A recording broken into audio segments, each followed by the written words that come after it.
Assalamualaikum warahmatullahi wabarakatuh. Izin memperkenalkan diri, nama saya Maisha Andriani, NPM 21210206070, Prodi Hukum Tata Negara, semester 4, kelas C. Baiklah, di sini saya akan menjelaskan metodologi hukum Islam, objek dan subjek hukum Islam. Hukum dalam konsep ilmu usul fikih dibagi dua macam, yaitu ada hukum taklifi dan hukum wad'i. Secara terminologi, hukum adalah khitab Allah yang berhubungan dengan perbuatan mukallaf dalam bentuk al-i'tida, al-takyir, dan al-wadi. Yang dimaksud dengan al-kitab adalah firman Allah yang berupa perintah-perintah dan larangan-larangannya. Ada beberapa hukum taklifi, yaitu ijab. Ijab yaitu firman yang menuntut suatu perbuatan dengan tuntutan yang pasti. Nadab yaitu firman yang menuntut suatu perbuatan dengan tuntutan yang pasti. Menurut ulama Hanafiyah, hukum taklifi itu menjadi 7, yaitu ada fardu, wajib, tahrim, karanah, tahrim, karanah, tanzim, nadab, dan ibahah. Menurut ulama Hanafiyah, jika suatu perintah didasarkan pada dalil yang pasti seperti Al-Quran dan hadis mutawatir, perintah itu disebut dengan perintah fardu. Akan tetapi, jika perintah itu berdasarkan pada dalil yang zahni, perintah itu dinamakan wajib. Demikian pula halnya dengan larangan. Jika larangan itu didasarkan pada dalil yang qat'i, disebut haram.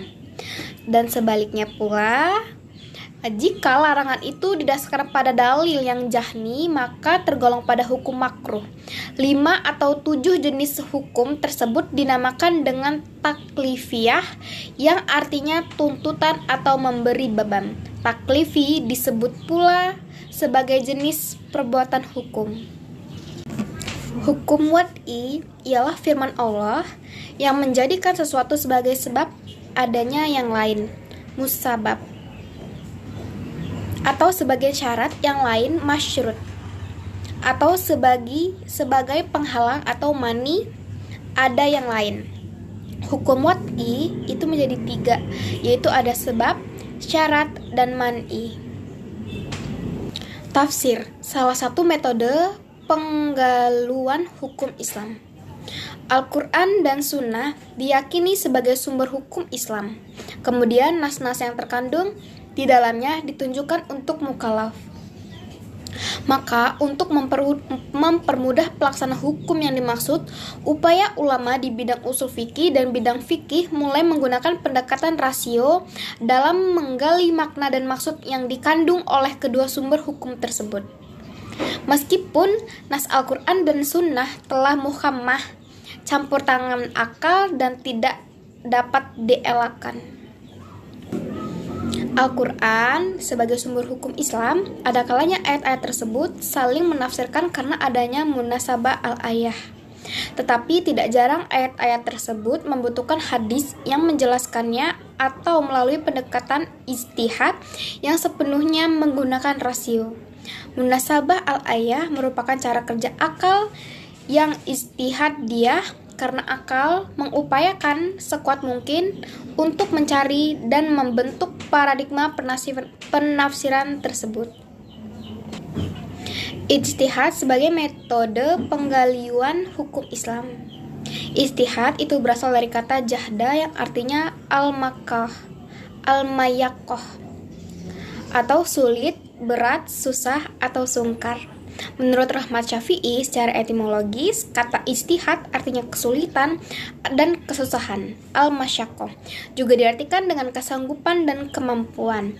Kata juhda yang selanjutnya menjadi ijtihad diartikan sebagai pekerjaan yang dilakukan dengan sungguh-sungguh dan mengerahkan semua tenaganya.